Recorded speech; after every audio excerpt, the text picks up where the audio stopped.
በራሳቸው ቤት ያስተምሩ ነበር። ጊዜ ካላቸው ትዕግስት ኖራቸው ቲክቶክ ላይ ያን ያክል ሰዓት መቀመጥ ከቻሉ በሄዱበት ቦታ አርፈው ቢሆን ያረፉበትን ይነግሩን ነበረ።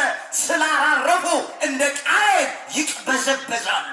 መከራ ቢገጥምህ፣ ፈተና ቢገጥምህ፣ የገዢ ቁጣ ቢገጥምህ ስፍራህን አትልቀቅ። ይሄ ቤተሰብ ስፍራውን ለቀቀ። ስፍራቸው ቤተልሔም ነበረ። ቤተልሔምን ትተው ወደ ሞዓብ ምድር፣ ወደ አሕዛብ መንደር እግዚአብሔርን የማይፈሩ ሰውን የማያፍሩ ነገ እንሞታለንና እንብላ እንጠጣ የሚሉ ወዳሉበት መንደር ወረዱ። ስፍራቸውን ለቀቁ። ምንም ነገር በሕይወታችሁ ይቅጠማችሁ፣ ባካችሁ ስፍራችሁን አትልቀቁ። ሃይማኖታችሁን አትልቀቁ። ማዕተባችሁን አጥብቃችሁ ያዙ። አገልጋዮች አገልግሎታችሁን አታቋርጡ። ከመንፈሳዊ ሕይወት አንውጣ። ምንም አይነት በሕይወታችን ይቅጠመን። ስፍራን መልቀቅ ዋጋ ያስከፍላል። መለኮታዊ ጉብኝት ለኢትዮጵያ በሚል መሪ ቃል ከበሮ ሲደለቅ የኛ የቤተ ክርስቲያን ነዋየ ቅድሳት የሆኑት መቋሚያ፣ ጽናጽል፣ ከበሮ ተይዞ የእግዚአብሔር ጉብኝት ተብሎ አይኖቻችን ብዙ ነገር አይተዋል። ጆሮቻችን ብዙ ነገር ሰምተዋል። እግዚአብሔር ሲጎበኘን መካኒቱ ወላድ መሆን ትችላል። እግዚአብሔር ሲጎበኘን ሐዘናችን ለደስታ ይለወጣል። ተራራ የሆነብን ነገር ደልዳላ ሜዳ ይሆንልናል። ባህር እየተከፈለ በደረቅ መሻገር እንችላለን። እግዚአብሔር ሲጎበኘን እንቆቅልሻችን ይፈታል። በስመ አብ ወወልድ ወመንፈስ ቅዱስ አሐዱ አምላክ አሜን። በቅድሚያ እጅግ የተወደዱና የተከበሩ አባታችን መላከ ፀሐይ ቆሞስ አባ ኪዳነ ማርያም የዚሁ አንጋፋ ቤተ መቅደስ የዚሁ ገዳም ዋና አስተዳዳሪ፣ ክቡር መምህራችን መምህር ቃለ ጽድቅ አሰፋ በኢትዮጵያ ኦርቶዶክስ ተዋሕዶ ቤተ ክርስቲያን ሰባኪ ወንጌል፣ ክቡር ዘማሪያችን መላከ ሰላም ዘማሪ እንግዳ ወርቅ በቀለ፣ የዚሁ ገዳም አበው መነኮሳት አባቶቻችን፣ በዜማ ዕቃ እያገለገሉ ያሉ ወንድሞቻችን፣ የሰንበት ትምህርት ቤት ተማሪ ወጣቶች፣ በዚህ በቅድስና ስፍራ ላይ ቃሉን ለመስማት መልአኩ ቅዱስ ገብርኤልን ለመማፀን ከሩቅም ከቅርብም የተሰበሰባችሁ አባቶች፣ እናቶች፣ እህቶች፣ ወንድሞች፣ ሕፃናትን ጨምሮ በእግዚአብሔር ሰላምታ እንደምን አመሻችሁ። አሜን። አምላካችን እግዚአብሔር ያለፈውን ጊዜ በሰላምና በጤና አስፈጽሞን በእድሜያችን ላይ ይህችን ቀን ተጨማሪ አድርጎልን ቃሉ በሚነገርበት ስፍራ ላይ የሰበሰበን የአባቶቻችን አምላክ የእኛም አምላክ እግዚአብሔር ስለማይነገር ስጦታው ቅዱስ ጳውሎስ እንደተናገረ ክብርና ምስጋና ይግባው። የእናታችን የእመቤታችን የቅድስት ድንግል ማርያም አማላጅነት አይለየን።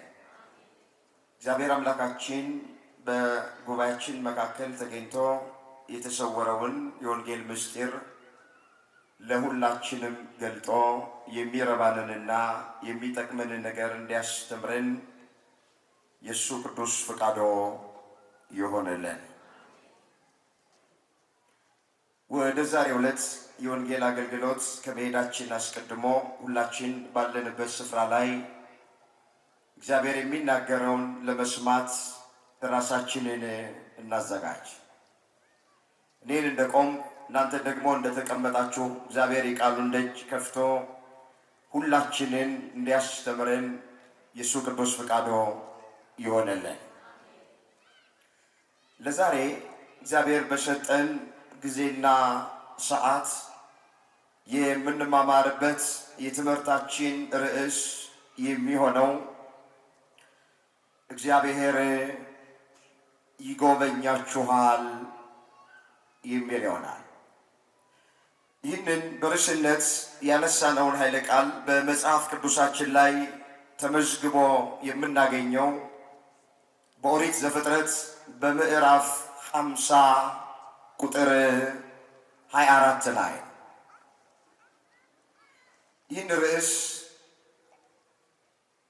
መነሻ አድርገን መነጋገር ያስፈለገበት ምክንያት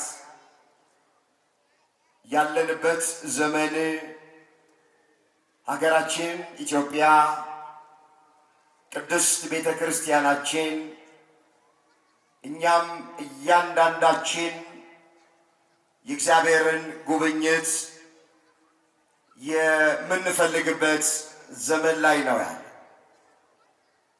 በዚሁ መሰረት በዚህ ርዕስ መነሻነት ስለ ጉብኝት እንማማራለን። ሰሞኑን አስተውላችሁ ከሆነ በዋና ከተማችን መለኮታዊ ጉብኝት ለኢትዮጵያ በሚል መሪ ቃል ከበሮ ሲደለቅ የኛ የቤተ ክርስቲያን ነዋየ ቅድሳት የሆኑት መቋሚያ ጽናጽል ከበሮ ተይዞ የእግዚአብሔር ጉብኝት ተብሎ አይኖቻችን ብዙ ነገር አይተዋል፣ ጆሮቻችን ብዙ ነገር ሰምተዋል። እስኪ በዚሁ መሰረት ስለ ጉብኝት መጽሐፍ ቅዱስ ምን ይላል? እሱን እየዘረዘርን ባለን ሰዓት እንመለከታለን። ደግሜ አልናገርም። ቁጭ በሉና ሁላችሁም እግዚአብሔር በዚህ ምሽት ስለምን ያስተምረኛል፣ እግዚአብሔር በዚህ ምሽት ስለምን ይናገረኛል ብላችሁ እዚህ ከቆመው ሰው ሳይሆን ሁላችንም ከእግዚአብሔር እንጠብቃለን። የአባቶቻችን አምላክ እግዚአብሔር የቃሉን ደጅ ለሁላችንም ከፍቶ ለሕይወታችን የሚረባንንና የሚጠቅመንን ነገር እንዲያስተምረን የእሱ ቅዱስ ፍቃዶ ይሆነልን። እስኪ አንድ ጊዜ በርዕስነት ያነሳነውን ኃይለ ቃል በአንደበት ብቻ ሳይሆን ከማስተዋል ጭምር ሁላችሁ ከኔ ቀጥላችሁ ለመናገር ራሳችሁን አዘጋጁ። እግዚአብሔር በሉስ። አልሰማችሁም? እግዚአብሔር ይጎበኛችኋል። እግዚአብሔር ምን ይላችኋል? የሚጎበኘን ማን ነው?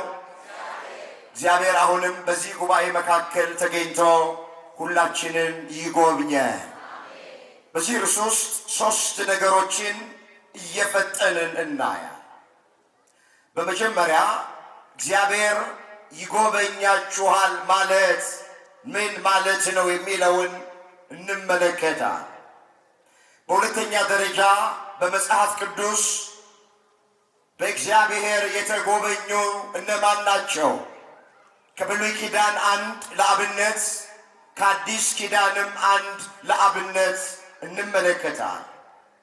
ሶስተኛና የመጨረሻ አሁን እኛን እግዚአብሔር እንዲጎበኘን ምን እናድርግ? እነዚህን 3 መሰረታዊ ነገሮች መጽሐፍ ቅዱስ መሰረት አድርገን ለዛሬ እናያቸዋል። ቆሞ ለመናገር ቁጭ ብሎም ለማድመጥ ጥበብ ከእግዚአብሔር ሲሰጥ ብቻ ነውና ለእኔ ለባሪያው ተናጋሪ የሆነ አንደበትን ለእናንተም ለሰሚዎቹ አስተዋይ የሆነ ልቦናን ቸር አምላካችን እግዚአብሔር ለሁላችንም በቸርነቱ ያድለ። በመጀመሪያ በርዕስነት ያነሳነውን ኃይለ ቃል በዚህ ስፍራ ላይ የተናገረው የያዕቆብ ልጅ ዮሴፍ የተናገረው ቃል እንዲህ ነው ያለው። አንድ ጊዜ አነበዋለሁ። ዘፍጥረት 50 ቁጥር 24 ጀምሮ እንደዚህ ይላል። ዮሴፍም ወንድሞቹን አለ፣ እኔ እሞታለሁ፣ እግዚአብሔር መጎብኘትን ይጎበኛችኋል፣ ከዚች ምድር ያወጣችኋል፣ ለአብርሃምና ለይስሐቅ ለያዕቆብም ወደ ማለላቸው ምድር ያደርሳችኋል። ዮሴፍም የእስራኤልን ልጆች እግዚአብሔር ሲያስባችሁ አጥንቴን ከዚህ አንስታችሁ ከእናንተ ጋር ውሰዱ ብሎ አማላቸው። ዮሴፍም በ110 ዓመት ዕድሜው ሞተ። በሽቶም አሹት፣ በግብፅ ምድር በሳጥን ውስጥ አኖሩት ነው። ስለ ቃሉ የቃሉ ባለቤት የሰራዊት ጌታ አምላካችን እግዚአብሔር ስሙ ለዘላለም የተመሰገነ ይሁን። እንግዲህ በርዕስነት ያነሳነውን ኃይለ ቃል በዚህ ስፍራ ላይ የተናገረው ዮሴፍ የሚባል አንድ እስራኤላዊ ነው። ዮሴፍ ማለት የስሙ ትርጉም እግዚአብሔር ይጨምራል ማለት። ንገሩኝ፣ ዮሴፍ ማለት ምን ማለት ነው አልኳችሁ? እግዚአብሔር ምን ይላል? እግዚአብሔር ለሁላችንም ይጨምርልን።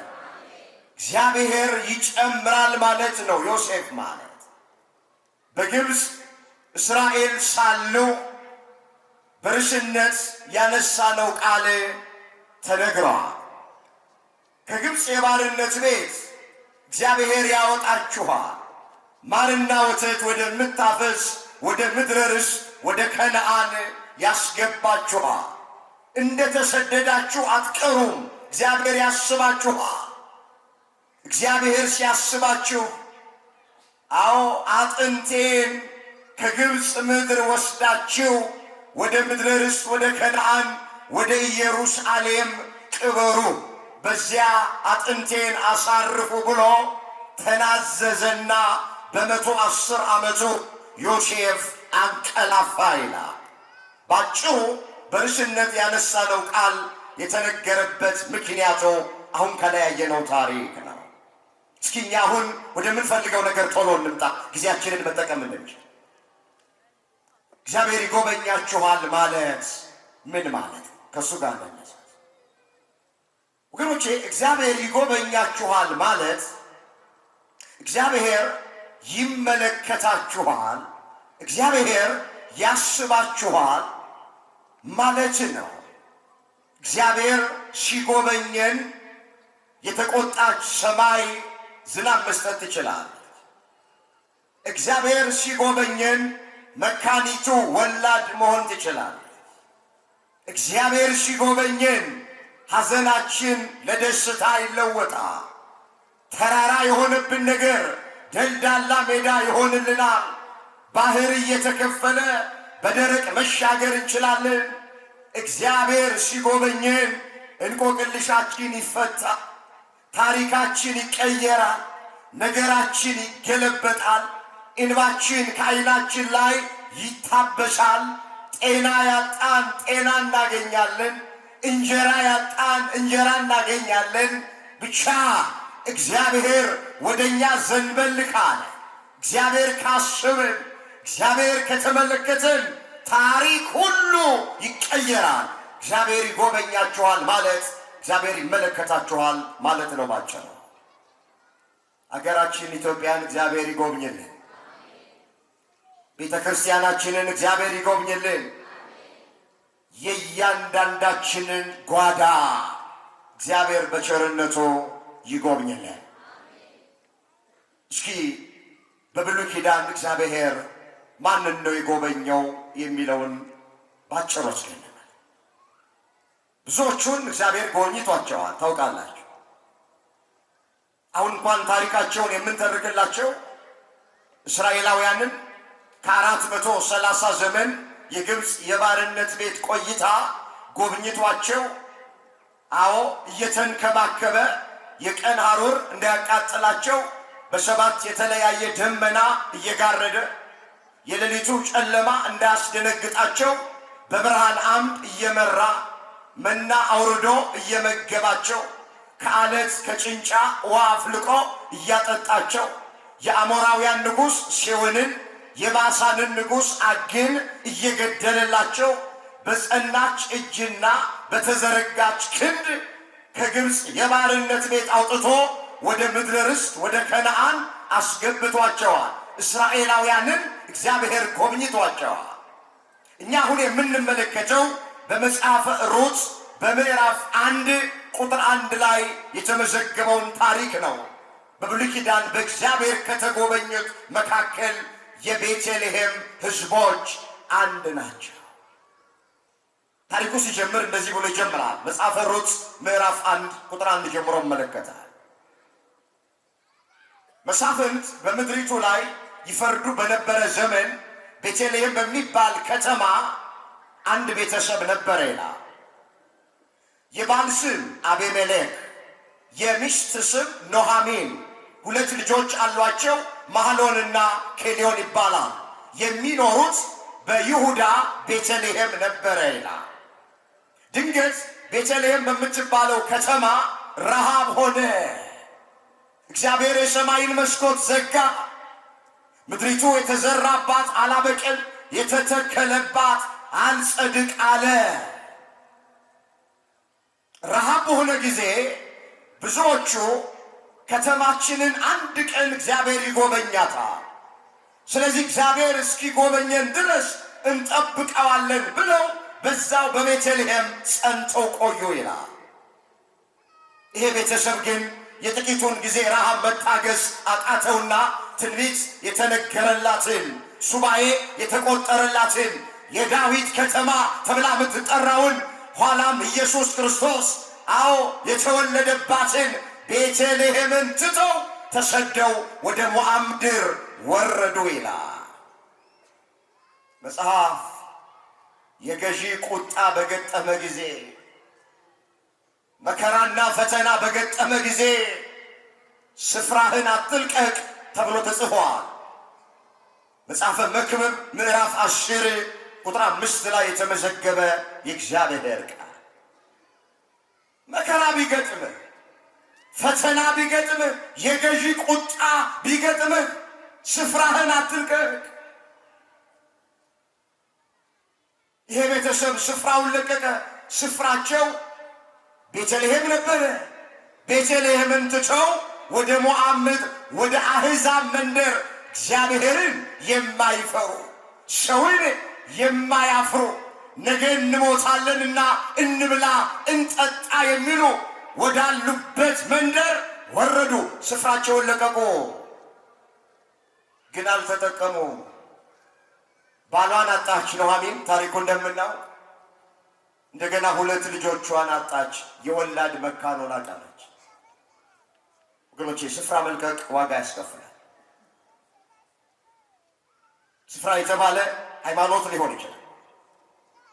ስፍራ የተባለ አገልግሎት ሊሆን ይችላል። ስፍራ የተባለ መንፈሳዊ ሕይወታችን ሊሆን ይችላል። ስፍራ የተባለች አማናዊ ቤተልሔማችን ቅድስት ቤተ ክርስቲያን ልትሆን ትችላለች። ምንም ነገር በሕይወታችሁ ይቅጠማችሁ፣ ባካችሁ ስፍራችሁን አትልቀቁ። ሃይማኖታችሁን አትልቀቁ። ማዕተባችሁን አጥብቃችሁ ያዙ። አገልጋዮች አገልግሎታችሁን አታቋርጡ። ከመንፈሳዊ ሕይወት አንውጣ። ምንም አይነት በሕይወታችን ይቅጠመን። ስፍራን መልቀቅ ዋጋ ያስከፍላል። አሁን ትናንት በዚህ አውደ ምሕረት ላይ ቆመው በስብከት በዝማሬ ያገለግሉ የነበሩ አንዳንድ ወንድሞቻችን አሁን ስፍራቸውን የለቀቁት መቅደስ ገብተው ተንሶ ጸልዩ እያሉ በመቀደስ ያገለግሉ የነበሩት አንዳንዶቹ እንዲህ ባለ ጉባኤ ቁጭ ብለው የእግዚአብሔርን ቃል ይሰሙ የነበረ የከንፈራቸውን ፍሬ ምስጋና፣ ዝማሬ ለእግዚአብሔር ያቀርቡ የነበሩ ከኛ ጋር ቅዳሴ ያስቀድሶ ኪዳን ያደርሶ ሰዓታትና ማህሌት ይቆም የነበሩ አንዳንድ ወንድሞቻችንና እህቶቻችን ሃይማኖታቸውን የለወጡ ማዕተባቸውን የበጠሱ ከእናት ቤተ ክርስቲያን የወጡ ስፍራቸውን የለቀቁ አሁን በሕይወታቸው ደስተኛ የሆኑ ይመስላችኋል? ስፍራ መልቀቅ ዋጋ ያስከፍላል። መውጣት ቀላል ነው፣ ተመልሶ መምጣት ከባድ። ኑኃሚን ስትወጣ ከቤተልሔም ባሏን ይዛ ልጆቿን ይዛ ነው የወጣችው። ልክ ሞዓብ ስትደርስ ግን ባሏን ያጣች፣ ልጆቿን ያጣች። ከቤተ ክርስቲያን ወጥቶ ደስተኛ መሆን አይቻልም። አሁን እኛ ወንድሞች ሶሻል ሚዲያው ላይ ቲክቶክ ላይ ፌስቡክ ላይ 24 ሰዓት ቁጭ ብለው እቺን ቤተ ክርስቲያን የሚሳደቡት እኮ በሕይወታቸው ስላላረፉ እኮ ነው። እረፍት ስላጡ እኮ ነው። ቢያርፉ ኖሮ ስለ ራሳቸው ቤት ያስተምሩ ነበር። ጊዜ ካላቸው ትዕግስት ኖራቸው ቲክቶክ ላይ ያን ያክል ሰዓት መቀመጥ ከቻሉ በሄዱበት ቦታ አርፈው ቢሆን ያረፉበትን ይነግሩን ነበረ። ስላራረፉ እንደ ቃየል ይቅበዘበዛሉ። ስም መጥራት አያስፈልግም፣ እናውቀዋል። ስለዚህ ስፍራን መልቀቅ ዋጋ ያስከፍላል። ከሃይማኖት መውጣት ዋጋ ያስከፍላል። ከመንፈሳዊ ሕይወት መውጣት፣ ከቤተ ክርስቲያን መራቅ፣ ከአገልግሎት መራቅ ዋጋ ያስከፍላል። ትናንት ይህን ዩኒፎርም የለበሱ ሰንበት ተማሪዎች በቃኝ ብላ ዩኒፎርሟን ጥላ ሄደች። እየተቅበዘበዙ ነው፣ ማረፍ አልቻሉም። የላመ ጣመ ሊበሉ ይችላሉ። በቀን 3-4 ልብስ ሊቀይሩ ይችላሉ። አንዳንዶቹ ብዙ ገንዘብ ሊቆጥሩ ይችላሉ። ግን ደስታ የሚባል የላቸውም። ደስታ ያለው በአገልግሎት ውስጥ ነው። ደስታ ያለው ቁጭ ብለን የእግዚአብሔርን ቃል በመስማት፣ ደስታ ያለው በመቅደሱ ቆመን ቅዳሴውን ስናስቀድስ ነው። ረፍት ያለው ያኔ ነው። ስፍራችንን እንዳንለቅ አምላካችን እግዚአብሔር ሁላችንን በቸርነቱ ይጠብቀ። ይሄ ቤተሰብ ስፍራውን ለቀቀ፣ ዋጋ ከፈለች ማለት ነው። እዛ ሞዓብ ምድር ሳሉ መጽሐፉ ምን ይላል? ምፈልገውን ይሄንን ነው። እግዚአብሔር ቤተልሔምን ጎበኘ ይላል። መጽሐፈ ሩት ምዕራፍ 1 ቁጥር 6 ላይ የተመዘገበ ቃል። እስኪ እግዚአብሔር በሉ ከፍ አድርጓችሁ እስኪ ድምፃችሁን። እግዚአብሔር ቤተልሔምን ጎበኘ። ምን አደረገ? ጎበኛት። እግዚአብሔር ይጎበኛችኋል። የተዘጋውን ሰማይ መስኮቱን ከፈተ እግዚአብሔር። ዝናብን ለዘር ጠልን ለመከር ሰጠ እግዚአብሔር። ምድሪቱ የተዘራባት ይበቅል ጀመር፣ የተተከለባት ይጸድቅ ጀመረ። ረሃብ አለፈ ከቤተልሔም። ከተማይቱ በበረከት ተሞላች። ተርበው የነበሩት እግዚአብሔርን እዛ በትዕግስት የጠበቁት በእግዚአብሔር ተጎበኙ። በእግዚአብሔር በረከት ተጎበኙ። ባጭሩ በብሉይ ኪዳን በእግዚአብሔር ከተጎበኙት ሕዝቦች መካከል የመጀመሪያዎቹ የቤተልሔም ሕዝቦች ናቸው። እግዚአብሔር ቤተልሔምን እንደጎበኘ ኢትዮጵያንም በቸርነቱ ይጎብኘልን። በዛች ከተማ ረሃብ እንደነበረ ዛሬም በእኛ በሀገራችን በኢትዮጵያ ታውቃላችሁ፣ ረሃብ ነው። ብዙ ቦታ ረሃብ፣ በረሃብ ብዙ ወገኖቻችን እንደ ቅጠል እየረገፉ ነው ያለ። በቀን አንድ ጊዜ መብላት የማይችሉ ሰዎች አሉ፣ ታውቃላችሁ። ምናልባት አንዳንድ ሰዎች አሻክተው ጠግበው ሊደፉ ይችላል። በሀገራችን በኢትዮጵያ ኑሮ ፍትሃዊ አይደለም። ኑሯችን እንደ ሰማይና እንደ ምድር የተራራቀ። አንዳንዱ ገንዘቡን ሀብቱን ምን ላድርገው ብሎ የሚላለ፣ አንዳንዱ ደግሞ ቅድም እንዳልኳችሁ በቀን አንድ ጊዜ መብላት አቅቶት አንጀቱ ከሆዱ ጋር ተጣብቆ መቼ በመሸ ይላል፣ ሲመሽ ደግሞ መቼ በነጋ ይላል። ከህይወት ይልቅ ሞቱን የሚመርጡ ሰዎች አሉ። የሚሻግጥ እንጀራ ጉዳይ፣ የመብልና የመጠጥ ጉዳይ ወገኖቼ በጣም የሚያስጨንቃቸው፣ ኑሮ የከበዳቸው፣ ኑሮ እንደ ሰማይ የራቃቸው ብዙ ወገኖቻችን አሉ። ኢትዮጵያ አሁን መታወቂያዋ ረሃብ ሆና ዓለም አቀፍ ለማኞች ሆነናል። በዚህ ምክንያት ነው ነጩንም ምኑንም እየሰበሰብን ህዝቡን ግራ የምናጋባው ረሃብተኞች ስለሆንን ነው። እጃችንን ወደ እግዚአብሔር ከመዘርጋት ይልቅ ለራሳቸው ወደ ማያውቁት እየዘረጋን ነው። መጽሐፍ ኢትዮጵያ እጆቿን ወደ እግዚአብሔር ትዘረጋለች ነው የሚለው። እንግዲያውስ ወደ አሜሪካ ትዘረጋለች አይልም፣ ወደ አውሮፓ ትዘረጋለች አይልም፣ ወደ ምዕራባውያን ትዘረጋለች አይልም። ታሪክ ተቀየረና ዛሬ ኢትዮጵያውያን እጆቻችንን ወደ ምዕራባውያን እየዘረጋን ነው። እነሱን እየተማጸንን ያለ ነው።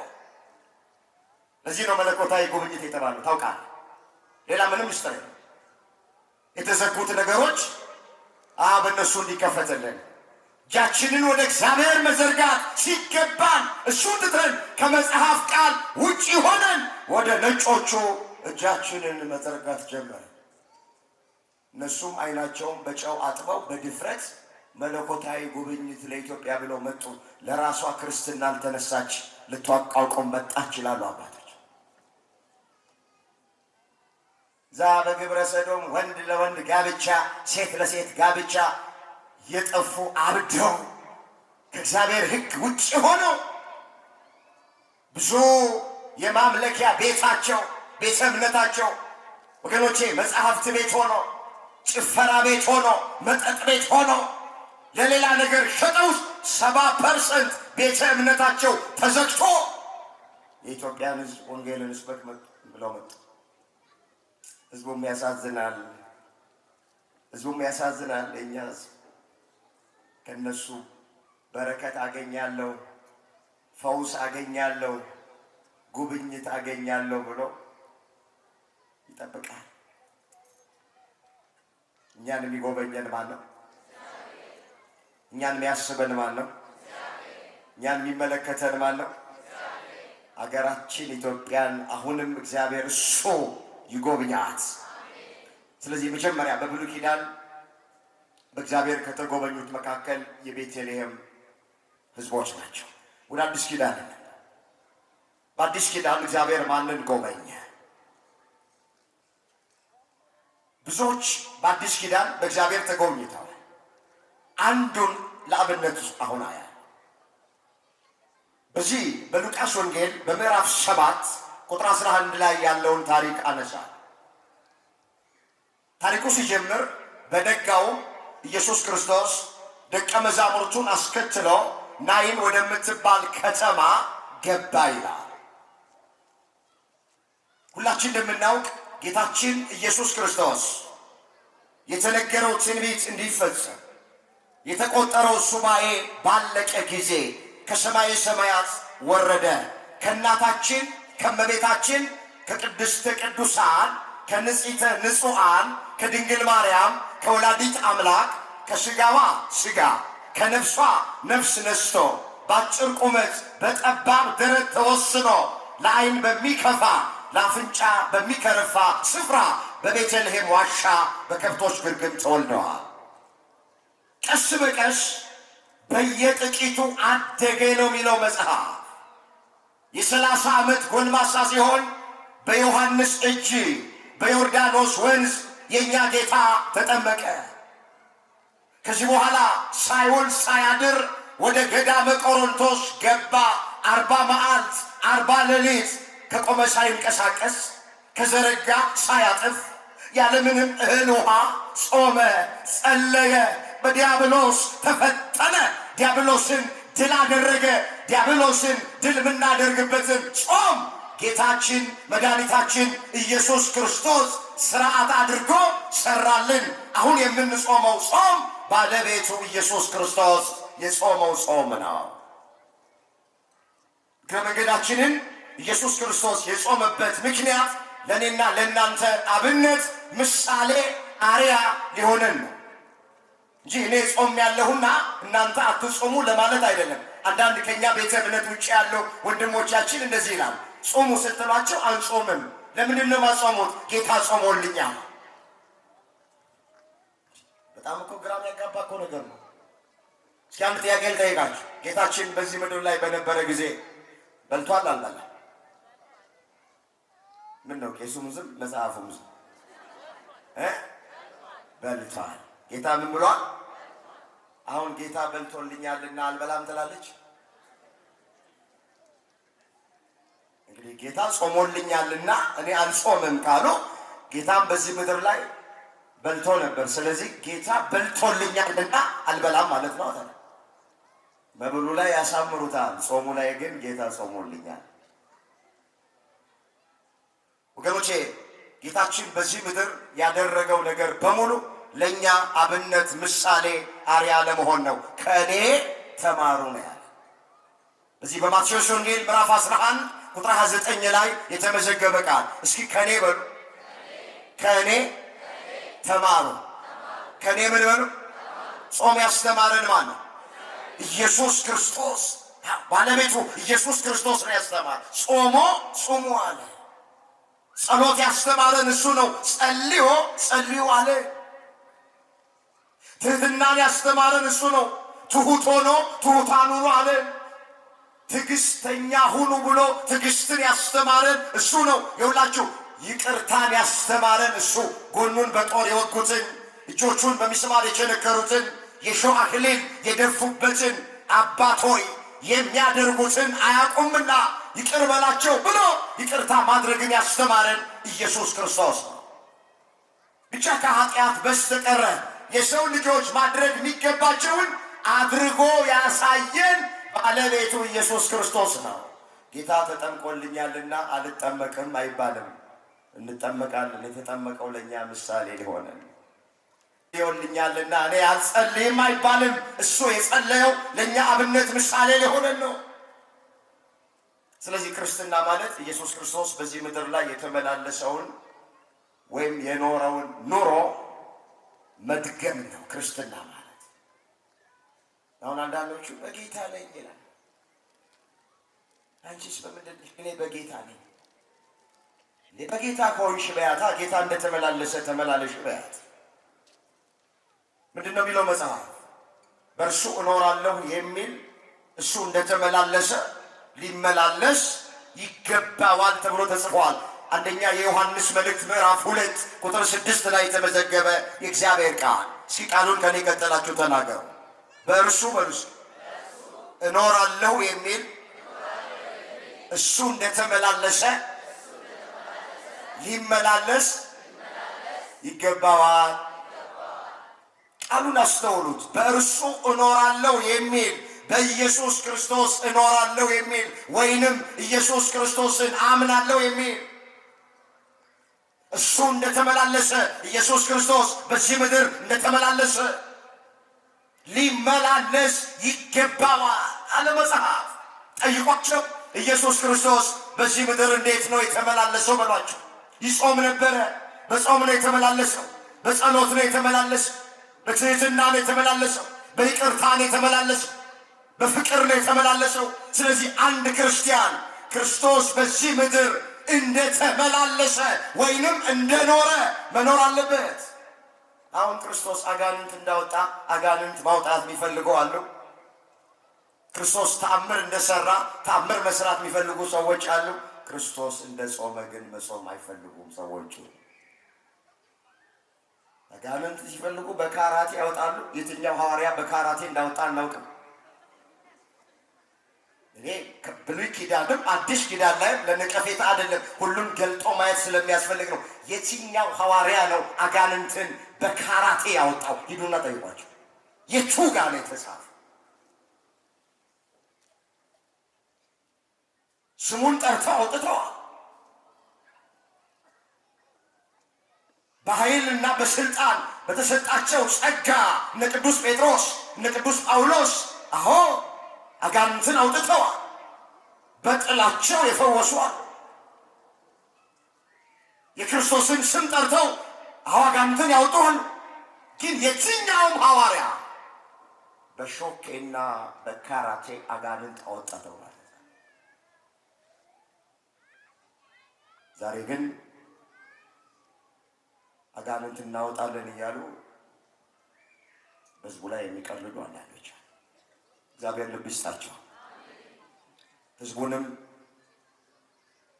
እንደው እግዚአብሔር ማስተዋሉን እና መነቃቃቱን እግዚአብሔር ይስጣቸው። እንመለስ። አሁን የምንጾመው ጾም ባለቤቱ ኢየሱስ ክርስቶስ የጾመው ጾም ነው። ይኸውላችሁ ይሄ መጽሐፍ ቅዱስ የጾም መጽሐፍ ንገሩኝ። የምን መጽሐፍ ነው? በብሉይ ኪዳንም በአዲስ ኪዳንም ይሄን ብትበሉ ይሄን ብትጠጡ መልካችሁ ያምራል፣ ሰውነታችሁ ይወፍራል ተብሎ አልተጻፈም። የትም ቦታ አልተጻፈም። ግን ብንጾም እንደምንጠቀም ብዙ ቦታ ላይ ግን ተጽፏል። ስለዚህ መጽሐፍ ቅዱስ የጾም መጽሐፍ ነው። ታዲያ ለምንድን ነው ሰዎቹ የጾምን መጽሐፍ ተሸክመው ጾምን የሚቃወሙ? መጽሐፍ ቅዱስን መሸከም እኮ ችግር የለም፣ ሁሉም ይሸከመዋል። ጥቅስ መጥቀስ ችግር የለም፣ ዲያብሎስም ጥቅስ ይጠቅሳል። መቼ ነው ጥቅስ ሆነን የምንገኘው? መቼ ነው የተሸከምነውን መጽሐፍ ቅዱስ የምንኖርበት? መጽሐፍ ቅዱስ የጾም መጽሐፍ ነው። የጾምን መጽሐፍ ተሸክመን ባካችሁ ጾምን አንቃወም። ይበቃናል። ባለማወቅ ጾምን የተቃወምንበት ዘመን ይበቃናል። እንመለስ ወደ ቀደመ ነገሮች። ወዲያው 40 መዓልት 40 ሌሊት ከጾመ ከጸለየ በኋላ ወገኖቼ ወንጌልን አደባባይ ላይ ወጥቶ ኢየሱስ ክርስቶስ ማስተማር ጀመረ። ሁማነ ሥጋን በተአምራት ሁማነ ነፍስን በትምህርት እየፈወሰ ለምጻም እያነጻ ሽባ እየረታ ጎባጣ እያቀና ድውይ እየፈወሰ ሙታንን እያስነሳ ጥቂቱን አበርክቶ ለብዙ ሰዎች እየመገበ ይመላለስ ጀመረ። አንድ ወቅት ደቀ መዛሙርቱን አስከትሎ ቅድም እንዳየን ናይን ወደምትባል ከተማ ጌታችን ኢየሱስ ክርስቶስ ገባ። ወደ ከተማይቱ ሲገባ ታሪኩን ሁላችን እንደምናውቅ አንዲት ሴት መበለት ይላታል። መበለት ማለት ባል የሞተባት ሴት ማለት ነው፣ ወይም ብቻዋን የምትኖር ሴት ማለት ነው። መበለት ማለት እሷ ባሏ ሞቶባታል። የባሏ መሞት ሳያንስ ተቀዳሚ ተከታይ የሌለው አንድ ልጅ ነበራት። ልጇ ሞቶባት እሱን ለማስቀበር ወደ መቃብር ስፍራ ስትሄድ ኢየሱስ ክርስቶስ ወንጌል ለመስበክ ወደ ከተማይቱ ሲገባ ፊት ለፊት ተገናኙ ይላል። እኛና እግዚአብሔር ስንገናኝ ያን ጊዜ ለችግራችን መፍትሄ እናገኛል። ወዲያው አስከሬኑን የተሸከሙትን ሰዎች ቁሙ አላቸው፣ አውርዱ አላቸው። እሷን ሳያት እናቲቱን ሳያት ትወድቃለች፣ ትነሳለች፣ እንባዋን በአራት ማዕዘን ታፈሳለች። በዓይነ ሕሊናችሁ ሳሏት። ባሏ ሞቷል፣ አንድ ልጅ ብቻ ነበራት። ይጦረኛል፣ ይረዳኛል፣ ያግዘኛል ብላ ተስፋ የምታደርገው የባሌን ሐዘን ያስረሳኛል ብላ የምታስበው ልጅ ነበር። እሱ ሞተባት። በእንቅርት ላይ ጆሮ ደግፎ ሆነባት። የባሏ መሞት ሳያንስ እንደገና ልጇ ሞተባት። እሱን ልታስቀብር ነው የሄደች አለች። ትወድቃለች፣ ትነሳለች። ተስፋ የመቆረጥ ሐዘን ያዘነችው ጊዜ ጌታችን አያት። ምን ይላል መጽሐፉ? ጌታም ባያት ጊዜ አዘነላትና አይዞሽ አታልቅሽ አላት። እግዚአብሔር አይዟችሁ ይበለን። እስኪ ጌታም በሉ ባያት ጊዜ አዘነላትና አታልቅሽ አላት። ምን አትበይ? እግዚአብሔር ወገኖቼ አዛኝ ነው በባህሪው። በማናችንም መጨነቅ እግዚአብሔር ደስተኛ አይደለም። በማናችንም መታመም፣ ማጣት፣ መራብ፣ መጠማት ወገኖቼ እንቅልፍ ማጣት እግዚአብሔር ደስተኛ አይደለም። በባህሪው እግዚአብሔር አዛኝ ነው። አያት፣ አዘነላት፣ አታልቅሽ አላት። ለዚች ሴት ያዘነ ጌታ ለሁላችን በቸርነቱ ይዘንልን። ታውቃላችሁ ሰው ቢያዝን የመጨረሻ እርዳታው ከንፈር መምጠጥ ነው። ገንዘብ እያለው ገንዘብ አይሰጠንም። የሚበላ የሚጠጣ ነገር እያለው የሰው ልጅ ወንድም ሊሆን ይችላል፣ እህት ልትሆን ትችላለች፣ እናት፣ አባት፣ ጓደኛ፣ ጎረቤት ሊሆን ይችላል።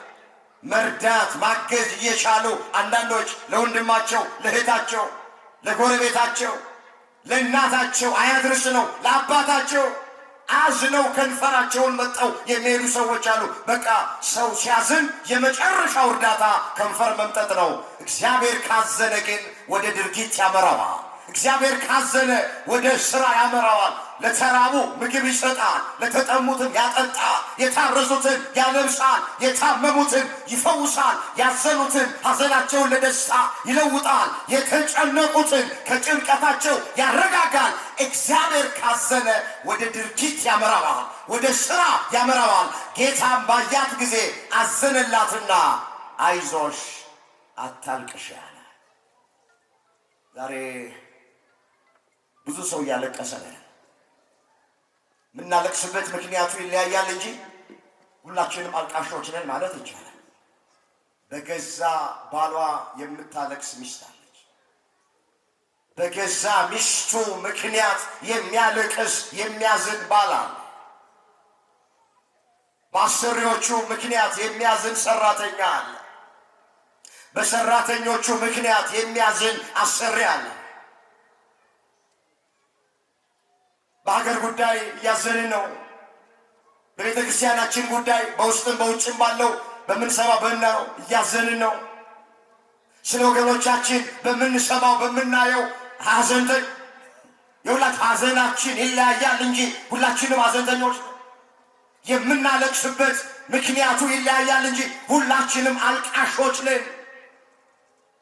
ቺን ሴት አይዞሽ አታልቅሽ ያላት ምን አትበይ።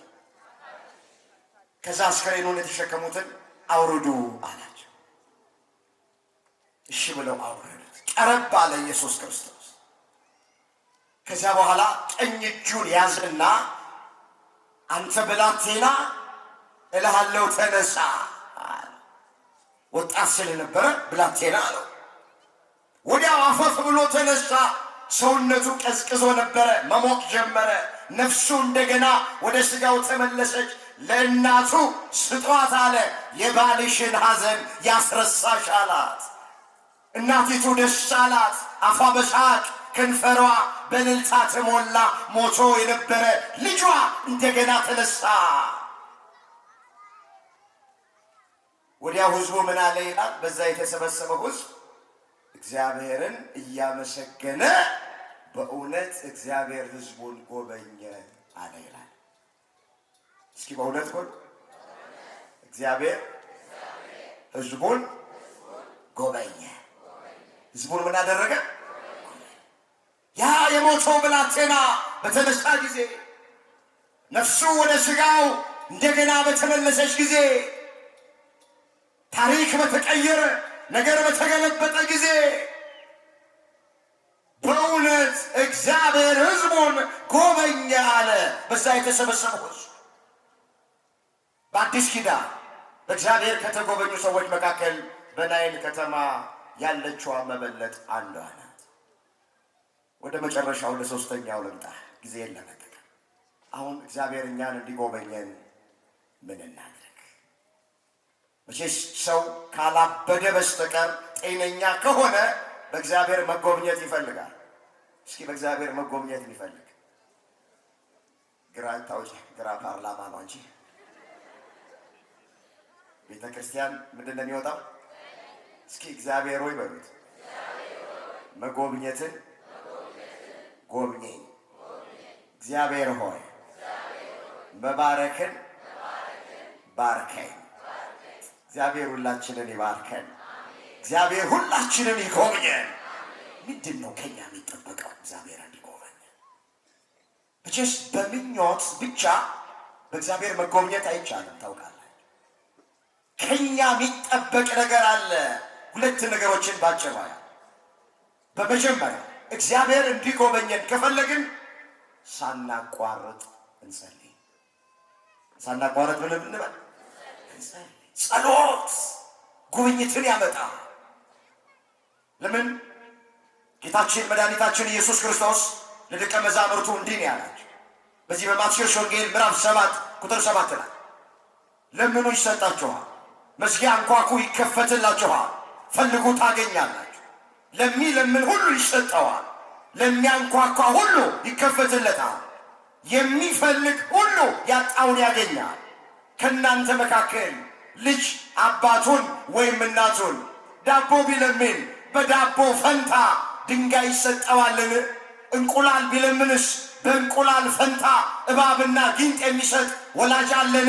እናንተ ክፉ ሆናችሁ ሳላችሁ ለልጆቻችሁ መልካም ማድረግ ካወቃችሁ የሰማዩ አባታችሁ እግዚአብሔርማ ለሚለምኑት እንዴት አብልጦ አያደርግም አለ። ወገኖቼ አንድ ልጅ ወላጁን ዳቦ ቢለምን በዳቦ ፈንታ ጥርስ ይሰበር ብሎ ድንጋይ የሚሰጥ ወይ አባት ወይ እናት የለም። እንደውም ዳቦ ለለመነ ሕፃን ከዳቦ ውስጥ እንቡጡን ልስልሱን ነው እናት ለልጇ የምትሰጠው። እውነት አሰብ እውነት በስጋኛ ለወለድናቸው ለልጆቻችን እንጨነቃለን። ይህን ምሳሌ ያመጣው ዳቦ ቢለምን ድንጋይ አይሰጠውም አለ። እንቁላል ቢለምን እባብ ወይንም ጊንጥ አይሰጠውም አለ። እግዚአብሔርን ዳቦ በረከት ለምነ ነው ድንጋይ መርገም አይሰጠም። አምላካችን እግዚአብሔር ዳቦ መልካም ነገር ለምነ ነው ድንጋይ ክፉ ነገር አይሰጠንም። ዳቦ ጤንነት ለምነ ነው ድንጋይ በሽታ እግዚአብሔር አይሰጠን። ብቻኛ እንለምነው እንዲጎበኘን፣ እንዲመለከተን፣ እንዲያስበን፣ ታሪካችንን እንዲቀይረው፣ የጎደለብንን ነገር እንዲሞላልን ከኛ የሚያስፈልገው ዝም ብሎ መጸለይ ብቻ። ለዚህ ነው መጽሐፍ ሳታቋርጡ ጸልዩ የሚለው። እዚህ አንደኛ ተሰሎንቄ ምዕራፍ 5 ቁጥር 18 ላይ ሐዋርያው ቅዱስ ጳውሎስ በተሰሎንቄ ላሉ ክርስቲያኖች ሲጽፍላቸው ሳታቋርጡ ጸልዩዋል። ሳታቋርጡ ምን በሉ? ጸልዩ። ስለዚህ በእግዚአብሔር መጎብኘት ከፈለግን ሳናቋርጥ እንጸልይ። ውዳሴ ማርያማችሁን እንዳታቋርጡ፣ ዳዊት መድገማችሁን እንዳታቋርጡ፣ መዝገበ ጸሎት፣ የህሊና ጸሎት፣ ሌሎች የምትጸልያቸው ጸሎቶች ካሉ እንዳታቋርጡ። ይሁላችሁ በመጸለያችሁ የምትጨምሩት ነገር ባይኖር እንኳን የምትቀንሱት ነገር ግን አለ። በደንብ አድርጋችሁ ስሙ። አሁን አንዳንድ ሰዎች በመጸለይ እኔ ምን አገኛለሁ የሚሉ ሰዎች አሉ። ይሁላችሁ በእግዚአብሔር መጎብኘት ብቻ አይደለም፣ ወይም ደግሞ ምንጨምረው ነገር ባይኖር በመጸለያችን ምንቀንሰው ነገር ግን አለ። ምንድነው ስንል የሚጸልይ ሰው ፍርሃትን ይቀንሳል። የሚጸልይ ሰው ጭንቀትን ይቀንሳል። የሚጸልይ ሰው ብቸኝነትን ይቀንሳል። ጸሎት ብዙ ጥቅሞች አሉት። ምንጨምራቸው ነገሮች አሉ፣ ግን የምንቀንሰውም ነገር አለ። ስለዚህ ጸሎት አይቋረጥም። አሁን አንዳንዶቻችን በትዝታ ነው ያለ። የዛሬን ያድርገውና ትላለች እንደኔ ጸሎተኛ ማንም የለም። የዛሬን ያድርገውና እንደኔ ጸሎተኛ ማንም የለም። ለጸሎት ከቆምኩኝ እኮ አልቀመጥም። ውዳሴ ማርያሙን አደርሳለሁ፣ የዘወትር ጸሎቱን፣ አንቀጸ ብርሃኑን፣ የድስዋ መላእክቱን፣ ዳዊቱን ደግመዋለሁ፣ መልካ መልኩን አደርሳለሁ፣ ገድላቱ አይቀረኝም። ዛሬ ግን በቃ ስራ በዛ፣ ኃላፊነት መጣ፣ እግዚአብሔር ማያውቀው ነገር የለም ትላለች። የአሮጊት ተረት ተርትልኛለች።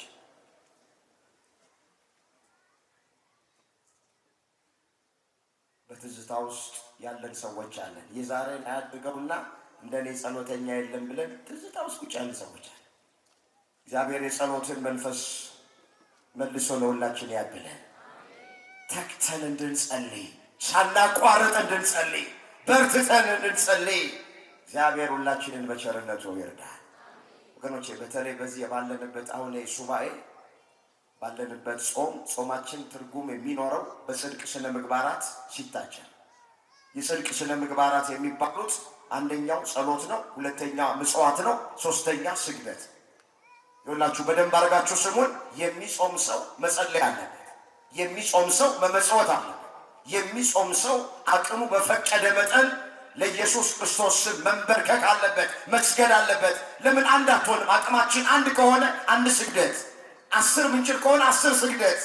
ጾማችን በጽድቅ ስነ ምግባራት መታጀብ አለበት። ጾሙ በእግዚአብሔር የተወደደም የሆነው ጾሙ በእግዚአብሔር ዘንድ ተቀባይነት የሚኖረው ስንጸልይ ነው። የምንጾምበት ምክንያት ራሱ ለጸሎት ነው። ጸሎት የሌለው ጾም የረሃብ አድማ ነው። እየጾመ የማይጸልይ ሰው የረሃብ አድማ መጣው ነው ማለት ያለበት። የሚጾም ሰው ለመጸለይ ግዴታ አለበት። እስካሁን እንዴት ነው በዚህ 15 ቀን ውስጥ ጾማችንን ያሳለፍ? ቅዳሴ ትልቅ ጸሎት ነው። መተን ቅዳሴ የምናስቀድስ ከሆነ ጸሎት እየጸለይን ነው። ስንበረታ ደግሞ የግል ጸሎቶቻችንን መጸለይ አለ። ጠዋት ከቤት ከመውጣታችን በፊት መጸለይ፣ ሌሊቱን ባርከ ቀድሰ በሰላም እንዳሳደርከኝ መዓልቱን ባርከ ቀድሰ በሰላም አውለኝ፣ ቀኑን የተባረከ አድርግልኝ፣ ቀኝ አውለኝ፣ ከማውቀውም ከማላውቀውም ክፉ ነገር ጠብቀኝ። ከዛ ምስጋና አመስግነን እንዲደረግልን ፈልገውን ለምነነው ጠይቀነው መውጣት ቀኑ የተባረከ ይሆናል። ስለዚህ መጀመሪያ በእግዚአብሔር ለመጎብኘት ከፈለግን ከኛ የሚጠበቀው መጸለይ ነው። መጸለይ ሳናቋርጥ ሳንታክት መጸለይ። ዝም አንኳኩ ተብሏል። ዝም ብሎ ማንኳኳት። እግዚአብሔር በሕይወታችን የተዘጋብንን ነገር ሁሉ በቸርነቱ እሱ ይክፈትልን።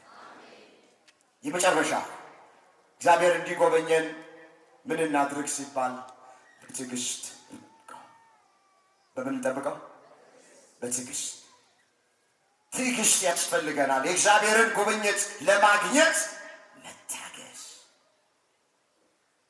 አሁን ብዙዎቻችን ከእግዚአብሔር እጅ ብዙ በረከት መቀበል ያቃተን ትዕግስት አልባዎች ስለሆነ ያለመታገስ ጣጣ ብዙዎቹን ዋጋ እያስከፈላቸው ነው። ታውቃላችሁ፣ መጽሐፍ እግዚአብሔር ለሚታገሱት ቸር ነው ተብሎ ተጽፏል።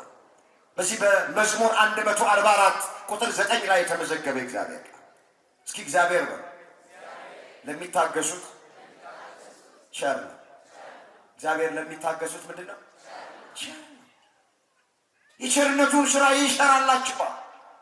የጎደላቸውን ይሞላላቸዋል። ጥያቄያቸውን ይመልስላቸዋል። እንባቸውን ያብስላቸዋል። እንቆቅልሻቸውን ይፈታላቸዋል። ለማ ለሚታገሱት። ለዚህ እኮ ነው ወንጌላዊው ቅዱስ ሉቃስ በመታገሳችሁ ነፍሳችሁን ታተርፋላችሁ ያለው።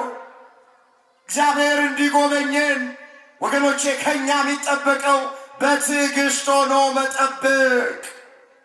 ታውቃላችሁ፣ ኢዮብ የሚባል ሰው 3 መከራ በሕይወቱ ገጠመው። ጤናውን አጣ፣ ሀብት ንብረቱን አጣ፣ 10 ልጆቹን አጣ። ከእናቴ ማኅፀን ራቁቴን ወጥቻለሁ፣ ወደ መቃብር ራቁቴን ገባለሁ። እግዚአብሔር ሰጠኝ፣ እግዚአብሔር ነሳኝ፣ የእግዚአብሔር ስም የተመሰገነ ይሁን አለ።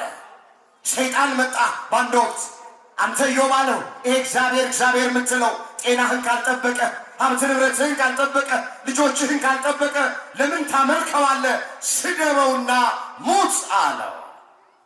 ኢዮብ ለሰይጣን እንዲህ ብሎ መለሰ፣ የመጣው ነገር ይምጣ፣ ሥጋዬን በጥርሴ ነክሼ ይዘዋለሁ፣ ቢገድለኝም እንኳን አምላኬ እግዚአብሔርን በትዕግስት እጠብቀዋለሁ አለ። ኢዮብ 13 ቁጥር 14 ላይ የተመዘገበ እግዚአብሔር ቃል።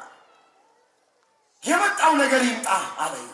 ጤና ማጣት ከእግዚአብሔር አይለየኝም ሲል ነው። ልጆች ማጣት ከእግዚአብሔር አይለየኝም ሲል ነው። ሀብት ንብረት ማጣት ከእግዚአብሔር አይለየኝም ሲል ነው። ቢገድለኝም እንኳን አምላኬ እግዚአብሔርን በትዕግስት እጠብቀዋለሁ አለ። ታሪኩ እንደምናውቅ ታገሰ። እግዚአብሔር አላሳፈረውም። ኢዮብን አሰበው፣ ጎበኘው፣ ጤናውን መለሰለት፣ ሰውነቱን የሕፃን ገላ አደረገለት፣ ልጆቹን መልሶ ሰጠው። የተዋቡና የተባረኩ አድርጎ መልሶ ሰጠው። የቀረው ሀብት ንብረት አይደለም፣ እጥፍ አድርጎ ሀብት ንብረቱን ሰጠ። ኢዮብም ከተጎበኘ በኋላ እንዲህ ብሎ ለእግዚአብሔር ቅኔ ተቀኘ። ሁሉን ታደርግ ዘንድ ቻይ እንደሆንክ አሳብህን ከቶ ይከለከል ዘንድ እንደማይቻል አሁን አወቅ። መስማትንስ በጆሮዬ ሰምቼ ነበረ፣ አሁን ተደርጎልኝ ዓይኔ አየች አለ። ኢዮብ 42 ቁጥር 2 ላይ የተመዘገበ እግዚአብሔር ቃል። እስኪ ሁሉን ታደርግ ዘንድ ነው ቻይ እንደሆን ሐሳብህም ከቶ ይከለከል ዘንድ እንደማይቻል አሁን አወቅሁ። መስማትንስ በጆሮዬ ሰምቼ ነበር፣ አሁን ግን ተደርጎልኝ በጆሮዬ የሰማሁትን በዓይኔ አየሁ። እግዚአብሔር በጆሮአችን የሰማነውን በዓይናችን ያሳየ። ይጎበኛል እግዚአብሔር። ብዙዎቹን ጎብኝቷቸዋል። ከእኛ የሚጠበቀው ኦርቶዶክሳውያን በትዕግስት ሆናችሁ ጠብቁት። ሃይማኖታችሁን አጽንታችሁ፣ ምግባራችሁን አቅንታችሁ፣ ቅዳሴውን እያስቀደሳችሁ፣ ጾማችሁን እየጾማችሁ፣ ጸሎታችሁን እየጸለያችሁ ከጉባኤ ሳትጠፉ ዝም ብላችሁ ጠብቁት። እዚህ ቤት ውስጥ የእግዚአብሔር ጉብኝት አለ የለም? መልሶልኝ። አለ የለም? ታዲያ ምን ሌላ ቦታ መቀላወጥ ያስፈልጋል? እዚህ ቤት ጉብኝት አለ። ብዙ እህቶቻችን በእግዚአብሔር ተጎብኝተዋል። ጤና አጥተው የነበሩ ጸበሉን ተጠምቀው ጤና ያገኘዋል። እንጀራ አጥተው የነበሩ ሰዎች ቅዱስ ገብርኤልን ደጅ ጠንተውት ስሙን ጠርተውት በቅዱስ ገብርኤል አማላጅነት የተባረከ እንጀራ የተባረከ ትዳር የተሰጣቸዋል። ልጅ አጥተው የነበሩ ሰዎች መልአኩን ተማጽነውት በመልአኩ ምልጃ ለልጅ የተባረኩ ሰዎች አሉ። የፍርድ ቤት ጉዳይ የነበረባቸው ሰዎች፣ ፍትህ አጥተው የነበሩ ሰዎች እዚህ ቤት መጥተው ወድቀው ተማጽነው ፍትህ ያገኙ ሰዎች አሉ። ስንቱን ልተርክላችሁ። በዚች ቤተ ክርስቲያን ውስጥ የእግዚአብሔር ጉብኝት አለ። ስለዚህ እስከ መጨረሻው በመጀመሪያ ሃይማኖታችን እንድንጸና ሁላችንን በቸርነቱ ይርዳል። አንድ ቃል ተናገሬ ትምህርት የለንም። ስለዚህ እግዚአብሔር እንዲመለከተን እንዲጎበኘን መጸለይ፣ በትዕግስት መጠበቅ፣ ጸሎታችን በእንባ የተደገፈ ከልብ ሆነ ልባችን ሳይከፋፈል ሳንጣደፍ ሳንቸኩል እግዚአብሔር ረሳኝ እግዚአብሔር ተወኝ ሳንል በቃ ዝም ብለን ወደ እሱ እንጸልይ። በዚህ በሰቆቃወ ኤርምያስ ምዕራፍ 3 ቁጥር 49 ላይ የተጻፈውን ቃል አይቼ ትምህርት ይጠቃልላል። እንደዚህ ይላል፣ እግዚአብሔር ከላይ ከሰማይ እስኪጎበኘንና እስኪመለከተን ድረስ ዓይኔ ሳታቋርጥ ዝም ሳትል እንባን ታፈሳለች። እስኪ ጸሎት ስለሆነ አብረን እንበላው። እግዚአብሔር በሉ እስኪ ድምፃችሁን አሰሙ። እግዚአብሔር ከላይ ከሰማይ እስኪጎበኘንና እስኪመለከተን ድረስ ዓይኔ ሳታቋርጥ ዝምም ሳትል እንባን ታፈሳለች። ነቢዩ ኤርምያስ የተናገረው ቃል ሕዝቦቹ ወገኖቹ በባቢሎን ምርኮ በነበሩ ሰዓት እግዚአብሔር ከምርኮ እንዲመልሳቸው ነፃ እንዲያወጣቸው የጸለየው ጸሎት እግዚአብሔር ከላይ ከሰማይ እስኪጎበኘን እስኪመለከተን ድረስ ከባቢሎን ምርኮ ከ70 ዓመት ምርኮ ነፃ እስኪያወጣን ድረስ ዓይኔ አለ። ይሄ አልቃሻ ነቢይ ተብሎ ቢጠራ ዝም ሳትል ሳታቋርጥ እንባን ታፈሳለች አለ። የነቢዩን እንባ ጸሎት እግዚአብሔር ሰማ፣ ሕዝቡን ጎበኘ፣ ከ70 ዓመት ምርኮ መለሳቸው ወደ ሀገራችን። እንደ ነቢዩ እንደ ኤርምያስ ያሉ አባቶችን ለሀገራችን ለኢትዮጵያ እግዚአብሔር ያብዛለን። እግዚአብሔር መጎብኘትን ይጎበኛቸዋል። ሁላችንን እግዚአብሔር ጓዳችንን ይጎብኝልን፣ ስራችንን ይጎብኝልን፣ ጤናችንን ይጎብኝልን፣ ልጆቻችንን እግዚአብሔር ይጎብኝልን። በመውጣት በመግባታችን እግዚአብሔር ከፊት ይቅደምልን፣ ከኋላ ይከተለን። ይበቃናል። ያስተማረን የመከረን የገሰጸን የአባቶቻችን አምላክ እግዚአብሔር ስሙ የተመሰገነ ይሁን። የመልአኩ የቅዱስ ገብርኤል ጥበቃ አማላጅነት ከሁላችን ጋር ይሆንልን። ድንግል ማርያም ጣዕሟን በአንደበታችን ፍቅሯን በልባችን ትሳል። የሁላችንን መጨረሻ እግዚአብሔር ያሳል።